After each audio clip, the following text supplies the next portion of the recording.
Hi class, so ready for section 9.3. So we have two sections left, section 9.3, which is about confidence intervals about the mean of a population, and then, confidence intervals for a population mean. We're going to look at that. And then the next section we'll look at hypothesis testing with the population mean. Alright, so section 9.3 is titled Answering Questions About the Mean of a Population. So we want to be able to construct and interpret a confidence interval for a population mean, right? That's the overarching goal. To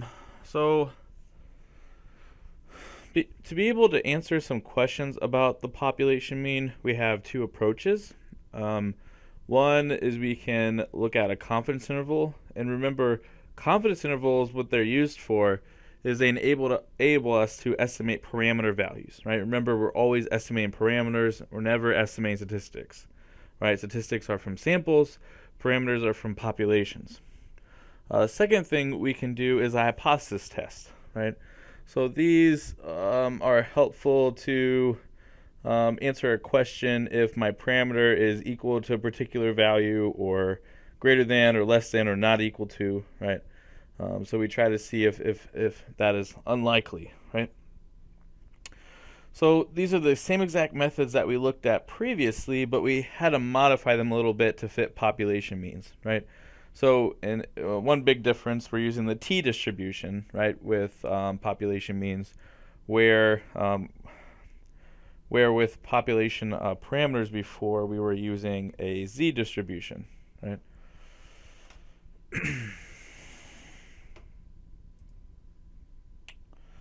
All right, so confidence intervals. Remember, a confidence interval is going to provide us a range of plausible values for the population mean, along with a measure of the uncertainty in our estimate, right?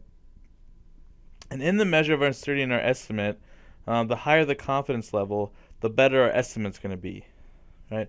But also, the higher the level of confidence, the larger that my interval is, right? Like we talked about previously. So some things, you have to know when and when not to use confidence intervals, right? So we want to use confidence intervals whenever we want to estimate the value of a population parameter on the basis of a random sample, right? So we collect a random sample and we want to estimate, between what two values would we expect the population parameter to be, right? But one thing that's important is we don't want to use a confidence interval if we already have the whole population, right? So if I know what mu is, the population parameter, then it really doesn't make sense for me to create a confidence interval, right? Because I already know what that value is, right? So those are some things just to be cautious of. All right, so the fifth slide I have, remember we looked at these. We do need these three conditions to be met in order to look with the population mean. So these are the three conditions for the central limit theorem, right? So we need a random and independent sample. Two, we need to have a large sample. So we need one of the two things to be met. We need a normal population, or we need at least a sample size of 25, right? So even if I have a sample of 5, but I know my population is normally distributed, I can still follow this this criteria, right? It still meets that criteria. There's an or, right? So either we know the population is normal, or we have a large enough sample size where it will be approximately normal, right? So then the third condition is we need a big population. So if we take our sample size and multiply by 10, if we have without replacement, if that's how our sample is collected, then we need that to be at least equal to or less than the entire population, right? And we've looked at that a couple of times. So here's an example. So this is dealing with car prices. So here they already have a confidence interval calculated for us, and we want to answer some questions about it, right? So we're told that a used car website wanted to estimate the mean price of a 2012 Nissan Altima. So the site gathered data on the random sample of 30 such cars and found a sample mean of $16,610 and a sample standard deviation of $2,736, right? So it says the 95% confidence interval for the mean cost of this model car based on the data is $15,588 to $17,632. So part A says describe the population. So is the number 16,610 an example of a parameter or statistic? And then part B, we want to verify that the conditions for a valid confidence interval are met, right? So those conditions have to be true for our confidence interval to be valid, right, for it to make any sense. So the population is all 2012 Nissan Altimas that are for sale, right? That's our population, given that scenario. The number 16,610, though, is a statistic, right? It's a measure of a sample, not the population. So if we go back up, we were told that this is a sample mean, right? We collected 30 cars and found a sample mean of 16,610. So that means it's a statistic, right? Remember, sample, statistic, they both start with S, right? Population, parameter, they both start with P. Right? So that's my measure of a sample. So part B is we want to verify the conditions for a valid confidence interval are met, right? So if you look at previous slides, right, the very first condition was that we want a random and independent sample, right? So we were told that we got a random sample, right? So the random sample condition is met. And there's no reason to believe that we violated any independence, right? Picking one car does not change any value of another car, right? So that's perfectly fine, right? They seem to be independent. So then the sample size we're given is 30 is bigger than 25, so that condition is met, right? So we have a large sample, right? We have at least 25. So it could be that we have at least 25 in my sample, or that my data, we know it came from a population that's normally distributed, right? And then now we have to check my population, right? So let's see, we took my sample is 30, right? So actually this is a typo, right? This should be I apologize. Let's see. What did I mess up? It's okay. This will be fine.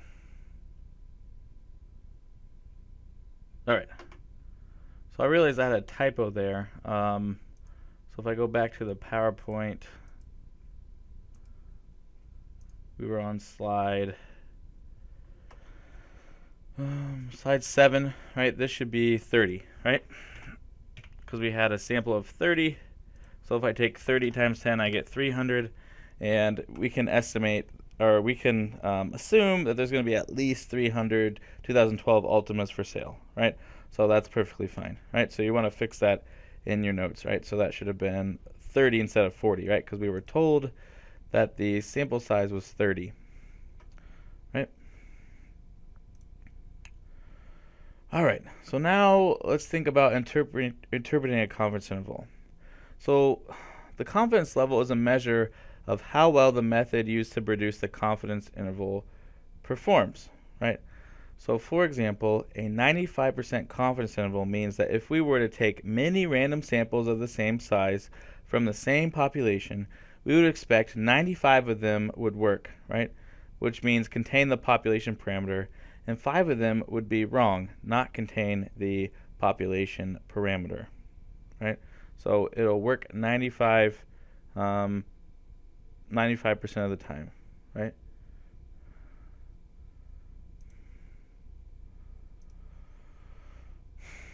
So the general structure of calculating a confidence interval is this, right? We have an estimator plus or minus the margin of error, right? Where the margin of error is what we're adding and subtracting to our estimator, right? That's referred to as the margin of error. So like before, all right, so like before we had for the population parameter, right? We had P, right? My equation was P plus or minus Z times the standard error, right? That's what we had before. So what we're pointing out is that this guy, what we're adding and subtracting, this is called the margin of error, right? Margin of error, right? And if we don't know, P, right? Like in this case, then we can use some estimates, right, to find that, right? And see, this should be P hat, right? My estimator, P hat. So we have P hat plus or minus Z times my standard error, right? So we might have a standard error estimate in for here, right? We looked at that before, right? So the only difference here is we have a little different structure, right? So instead of a Z distribution, my multiplier is going to be from the T distribution, right? So a T value. And then for a mean, the standard error can be calculated by taking sigma, right, the population standard deviation, and dividing it by the square root of n, right? But oftentimes we do not know this guy, right? Oftentimes this is unknown, right? So when sigma is unknown, we're going to estimate that, right? So if we go to the next slide, you'll see this, right? So for one sample t interval, we have this confidence interval about the population mean. So we have x bar plus or minus m, where m is my margin of error, right? So m equals the margin of error, right? So then we have m equals t critical times standard error estimate, right? So this is how we can estimate the standard error, right? So before we had standard error equals what, sigma divided by the square root of n, but again, sigma is not always known, right? So if we plug in S, my population standard deviation, then I can estimate the standard error, right? So my confidence interval is going to be x bar plus or minus my t value, right, that I find from a table or technology, and I'm going to multiply this times my standard error estimate, right? And this is the equation that we get to get the standard error estimate. So you could have my confidence interval is x bar plus or minus my t critical value times sigma, or excuse me, s over the square root of n, right? So this equation you should definitely know, right? And to be able to find the multiplier t critical, right, we look at the t distribution and we use n-1 degrees of freedom, right? So I'll show you a couple of ways to find that, right? So to be able to construct a one sample t interval, we need 4 pieces of information, right? Well, the first thing we need is we need to know x bar, right? We need to know a sample mean. We also need to calculate the sample standard deviation, right? So we need to collect some data, calculate the sample mean and the sample standard deviation. We need those 2 things. And then what we need to do is we need to know what's my sample size, right? So we need to know n. And then we need to find t critical, right? So we can look up on terms of a table, but tables don't always give us good accuracy, right? Because they don't list all the possible sample sizes. So I'm going to show you how we can find this using technology, right? This t critical value, right? So here I'm just pointing out that t critical, right, can be found using a t distribution table, but because most of our tables stop at 35, 40 degrees of freedom, it's best to use technology to construct confidence intervals, right? So let's look at an example. So it says data on the speed in miles per hour for a random sample of 30 cars traveling on a highway was collected. The mean speed was 63.3 miles per hour with a standard deviation of 5.23 miles per hour. So part A, we're asked, find the 95% confidence interval for the mean speed of all cars traveling on the highway and verify that the necessary conditions hold, right? And then B, we want to interpret the interval. And C, we're asked the question, is it plausible that the mean speed of cars on the highway is 67 miles per hour? Why or why not, right? So part A, we need to check all the conditions, right? So we're told my sample is random, right? And there's nothing to believe that we have violated any independence, right? So these two conditions we can be true, right? And then next we need to check, can we assume the population is large? Well, our sample size was 30, right? So 10 times 30 gives me 300 cars total. So I can assume that there's at least 300 cars on the highway, right? That's a fair estimate. And then my sample is 30, so it's at least 25, right? So it's large enough to have a big enough sample size, right? So remember, we need a random independent sample, we need a large sample size, and we need a large population, right? So those are the three things you check, right? And remember, though, if it would have been given to us that that the population of speed of all cars traveling on the highway is normally distributed, then this sample size, it could be any size, right? So the number 16 asks you to use technology to create the confidence interval, right? So let me show you how to do this on the graphing calculator.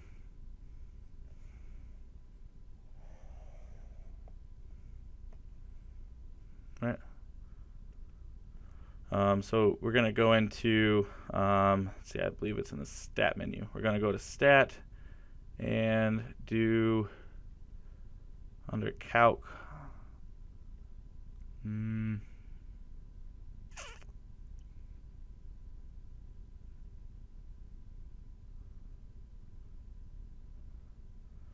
on. I think I passed it.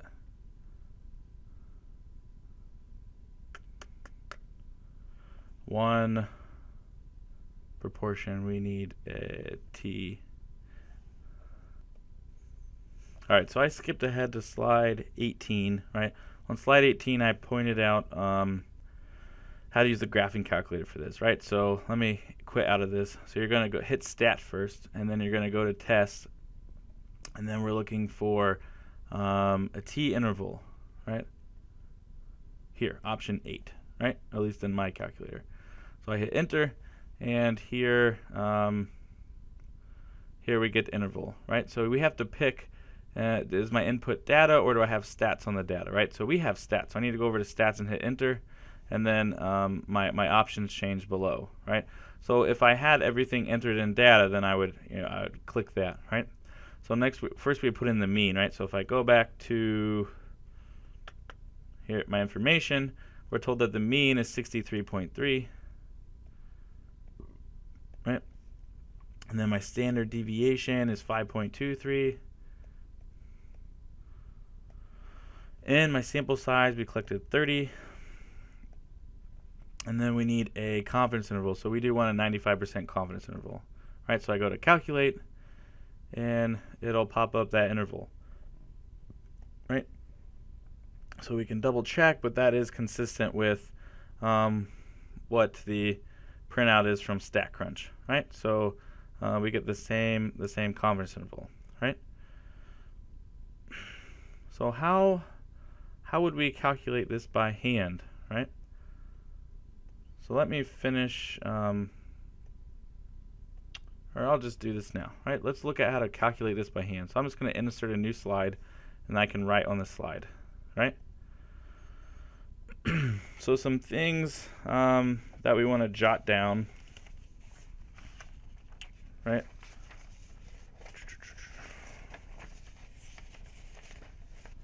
So we already checked all the conditions.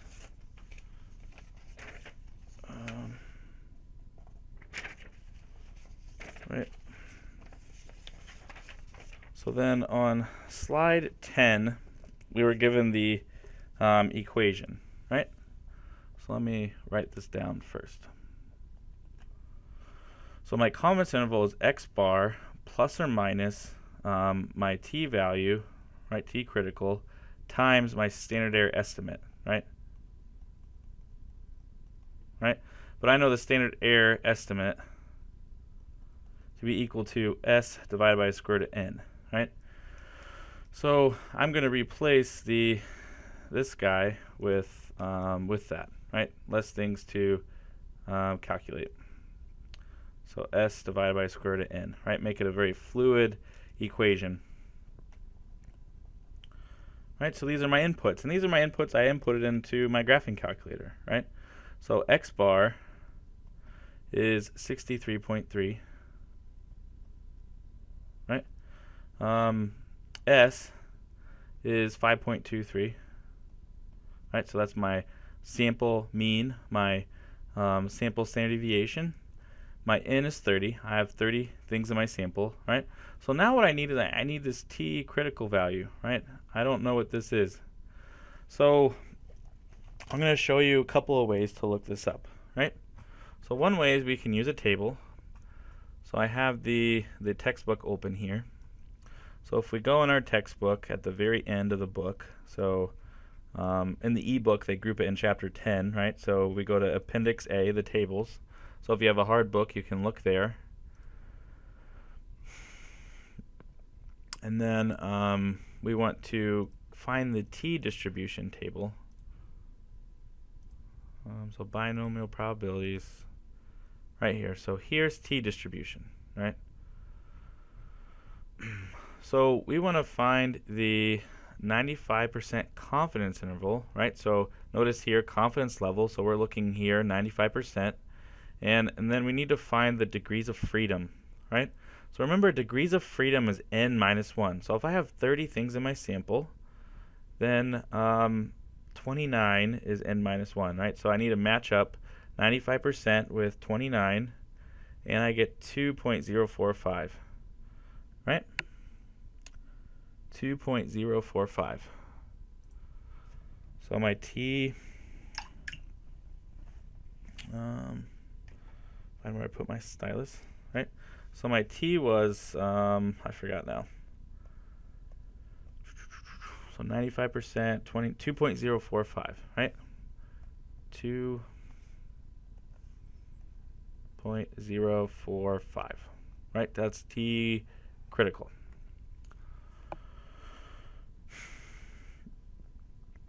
Right? So in other words, where that t value is coming from, right? If I look at my t distribution, right? Then with 29 degrees of freedom, what we're saying is, if we look at negative 2.045, a t value, and a t value of 2.045, right? So in other words, in the middle is still my mean, right? Then if I go out 2.045 standard deviations, that 95% of my data will be in here. Right? That's what this value is. That's what we're trying to find. We're trying to look at, well, how many standard deviations do I need to go out to have 95% of my data in between, right? To get this 95% confidence interval. Well, also, what you have to remember is the reason why we need that big long table is because my t distribution looks different depending on what my n is, right? And we looked at that in the last video, right? So as n varies, my graph varies a little bit, right? My curve, right?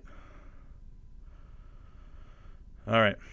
So we can just plug this in, right? So we have x bar plus or minus, so t critical was 2.045 times, so my standard deviation is 5.23, divided by, and then we have what? The square root of n, right? So square root of n was 30.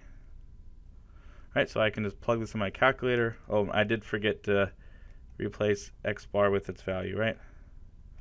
So x bar was 63.3, right? So this is my 95% confidence interval. So I can come over here to my calculator and do 63.3, and then I like to do the minus first, get the minimum value. So minus 2.045 times 5.23 divided by the square root of 30. Oops.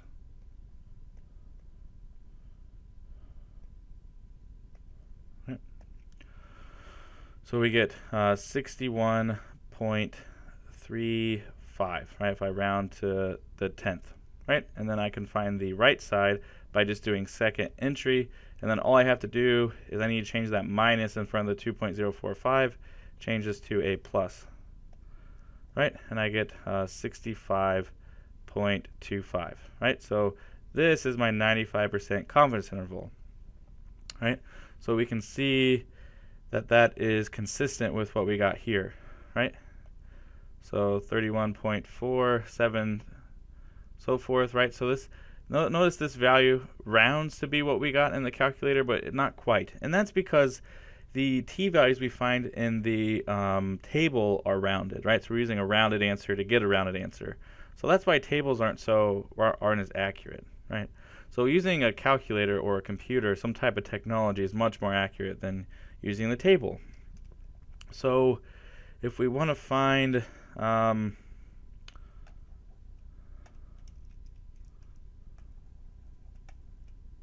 let me erase this.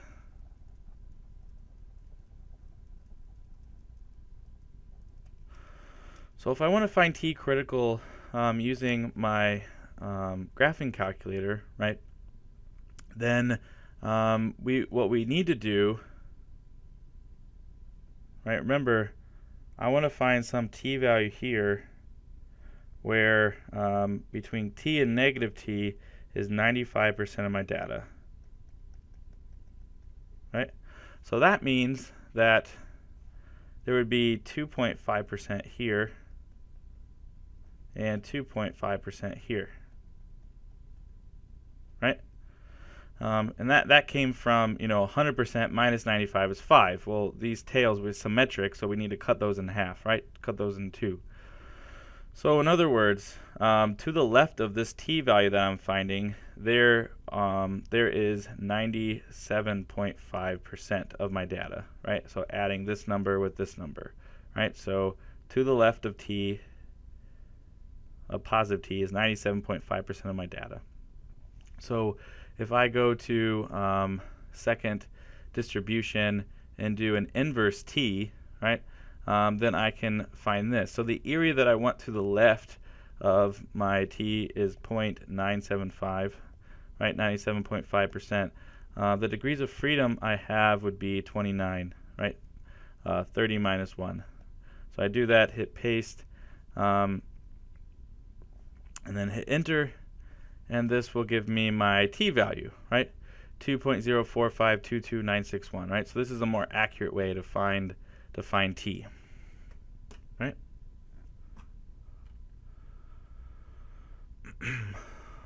So you can also find this using R.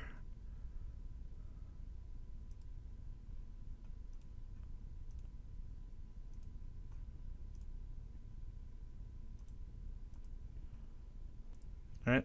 So if you open up R to find this, you would hit the command. We want the command Qt, and then you would type in the area we want to the left, which is 0.975, right? The same explanation that we typed in the graphing calculator. And then we type in the degrees of freedom, which is 29. And if I hit enter, there's also that t critical value, right? So we can look that up in a table, our graphing calculator, or R, right? So on the exam, you want to be able to do that with a graphing calculator, or I'm okay if you want to print out the tables, right? That's fine with me.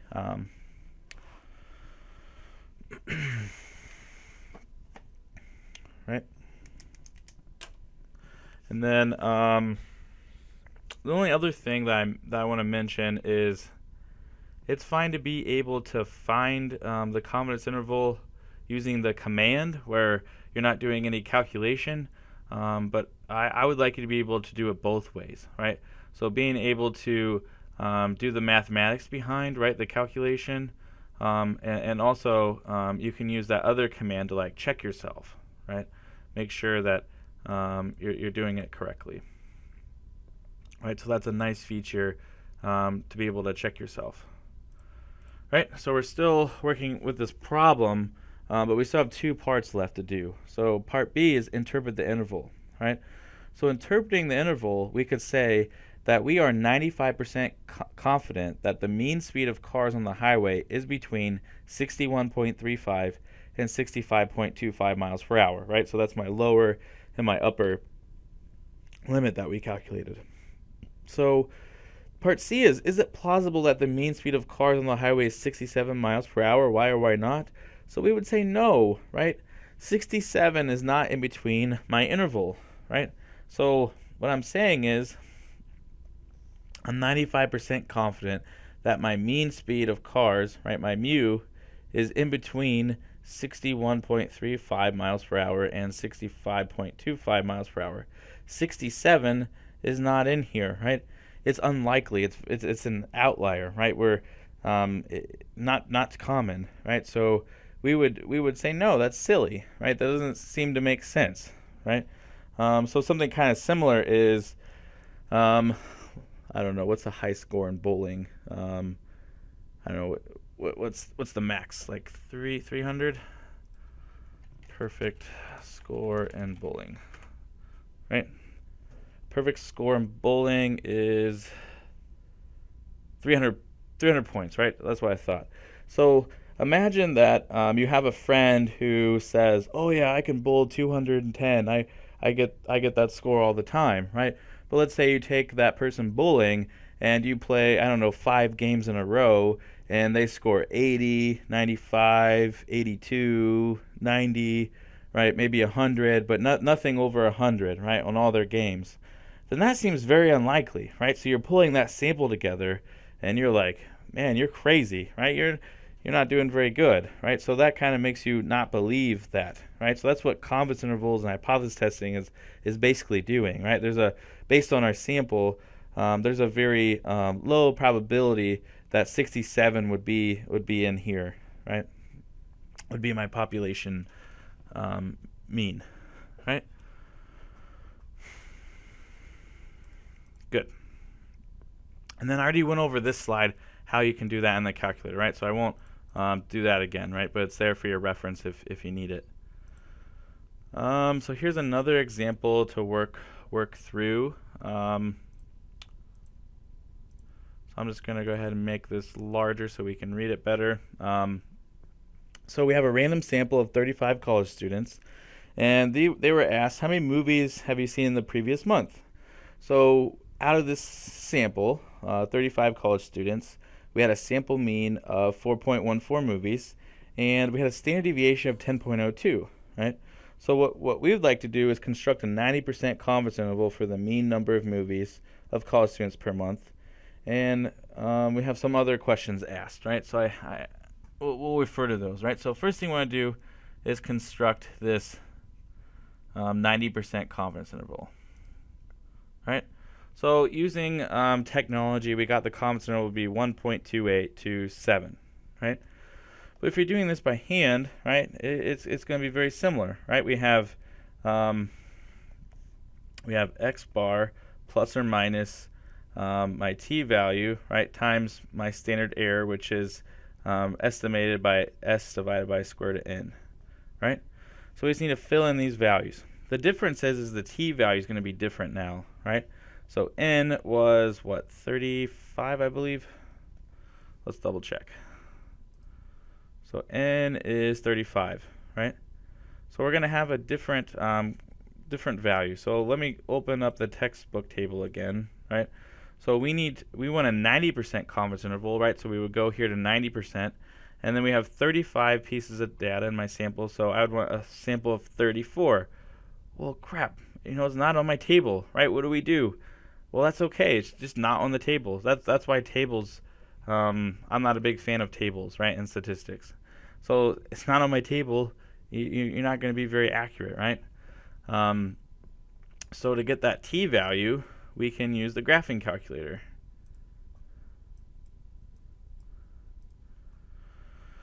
Right? So we need to do this inverse t bit again, right? So we go to second distributions, inverse t. The area I want is going to be different, right? So this takes some thought, right? So if I have my area, right, I'm going to want to find a negative t and a t value where 90% of my area are here, which means there's 5 here and 5 here, right? So we want the area to the left when we input this in the calculator, right? Area to the left of t. So that would be 90 plus 5, right?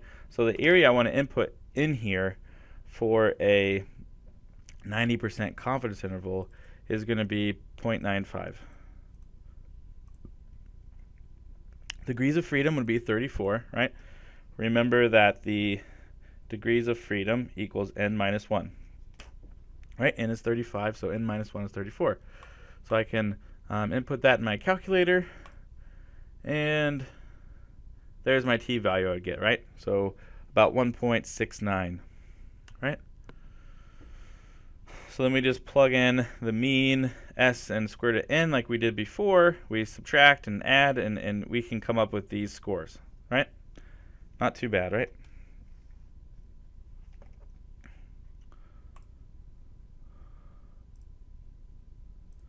So then now we need to answer these questions, right? So question A, we found the 90% confidence interval.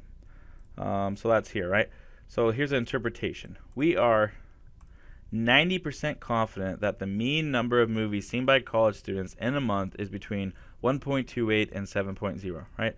Those are my upper and lower limits, right?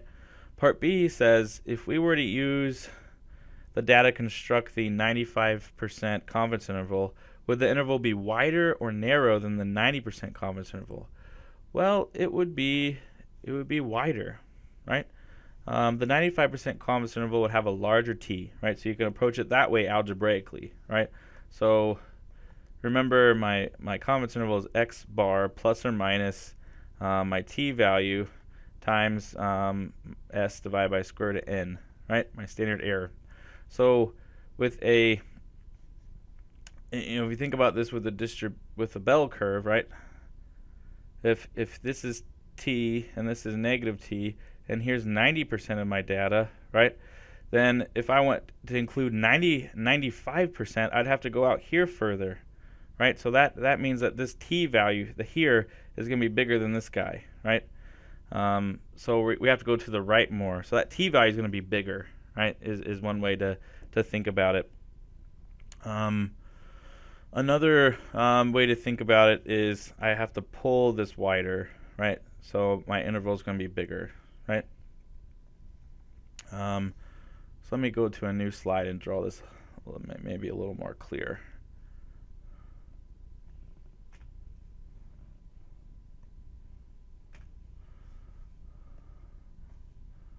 Right? So if here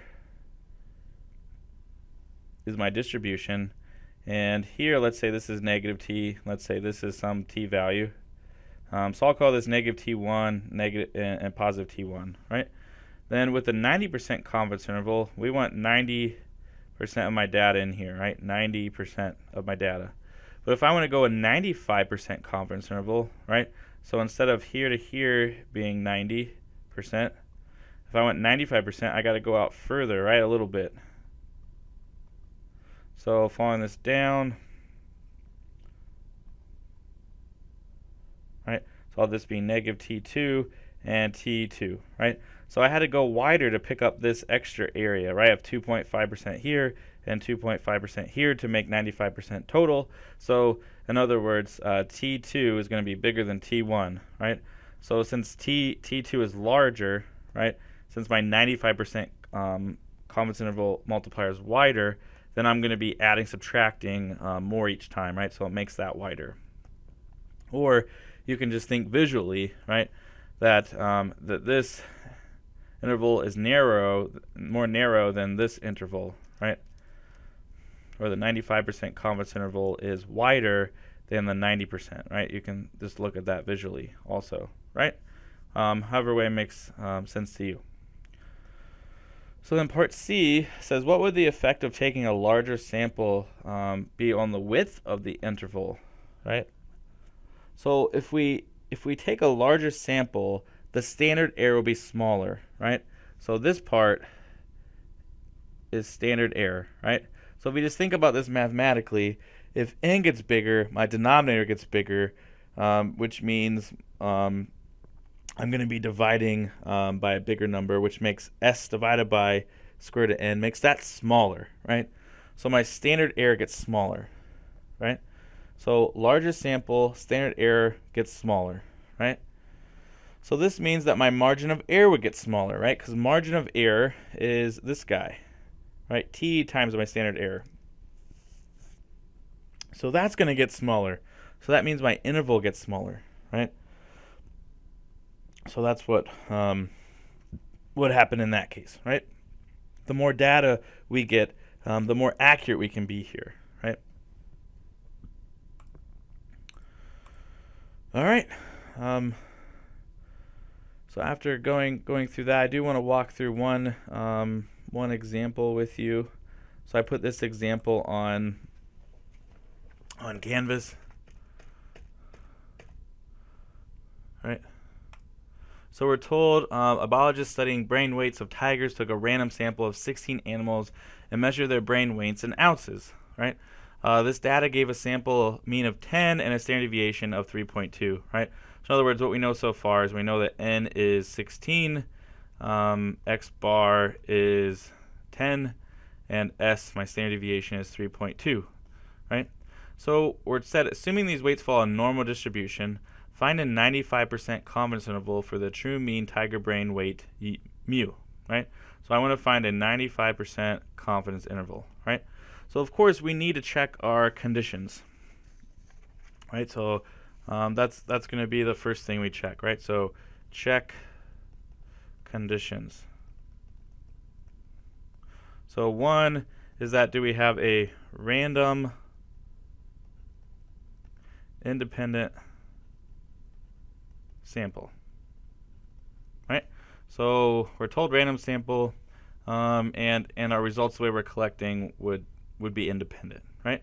So we're good here, right? We have a random independent sample. The second thing we need to check is make sure we have a large sample, right? So remember, the condition here says that n needs to be bigger than or equal to 25, or the population is normal, right? So here n equals 16, which is not greater than or equal to 25, right? So this fails, but we have hope, right? If this is true, then we can proceed. And we're told, let's see, we're told here follows a normal distribution, right? So we're good. So this is good, right? So we can proceed. So the next we need to check,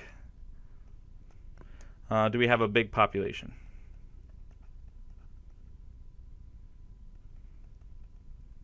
Right?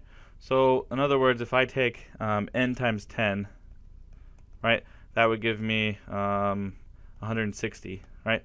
So can we assume that there's at least 160 tigers in the population? And yes, right, we can definitely assume that, right? I think that's a fair assumption, right? So my conditions hold. So now I can proceed, right? So then my equation is x bar plus or minus t critical, right, times my standard error, right? So we're going to use the standard error estimate, which is s over the square root of n, right? So I just need to rewrite down what we have. So I have s equals 3.2. I know n equals 16, and the sample mean was 10, right? So I need these inputs.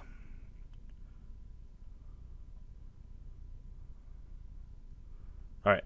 So I also need to find my t critical value, right? So since we're doing a 95% confidence interval, right? I went through this before, right? I want to find a t-value where there's 97.5% of my data to the left, right? So the area is 0.975. I want to find that value, right? And again, just quickly, the reason why, oops. So t, here's negative t. So in between here, I have 95% of my data, right? So over here is 2.5, and over here is 2.5. So when I plug this in, I want to find the area to the left, which is 2.5% plus this 95, right? That would be the area to the left of this t value, right?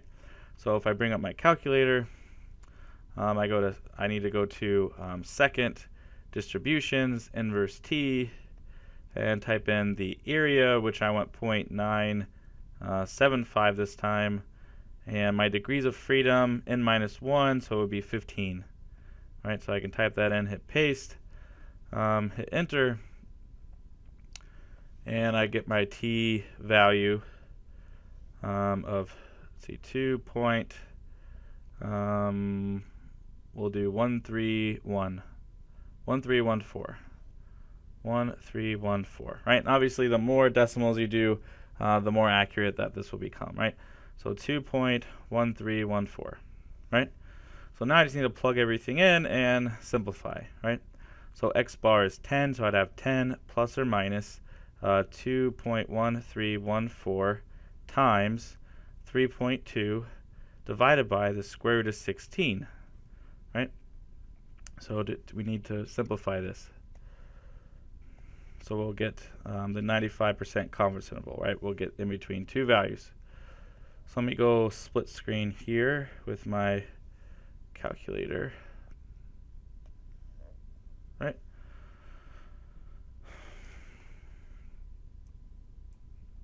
So I just need to plug this in. So I would do 10 minus 2.1314 times 32, or no, this is 3.2, right?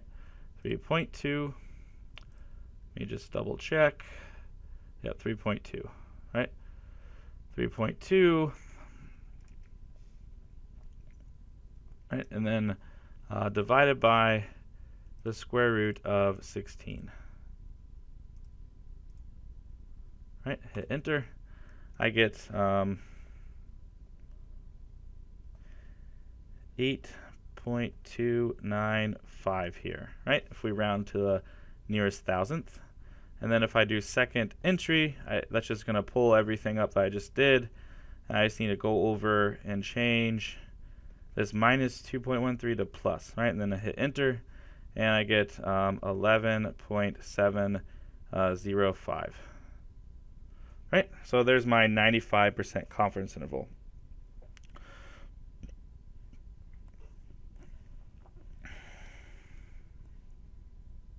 Right? So we could say that we are 95% confident that this interval 8.295 and 11.705 is one that contains the true mean weight of a tiger brain. Right? So that's the interpretation. So we are 95% confident that the interval 8.295 and 11.705 is one that contains the true mean weight of a tiger brain. Right? So that's how we can interpret it. Right? And again, if you want to double check yourself, so I want you to be able to do this, right? This makes me know you can think statistically, mathematically, right? If you need to double check, you can go into stat and test, and it was the t interval, right? And you can plug this stuff in, right? So my mean was 10, standard deviation is 3.2, n is 16, and I want a 95% confidence level. I calculate, and we get the same result. All right, so we double check. All right, so that's all I have for this video. We just have one more section left, right? Hang in there, guys.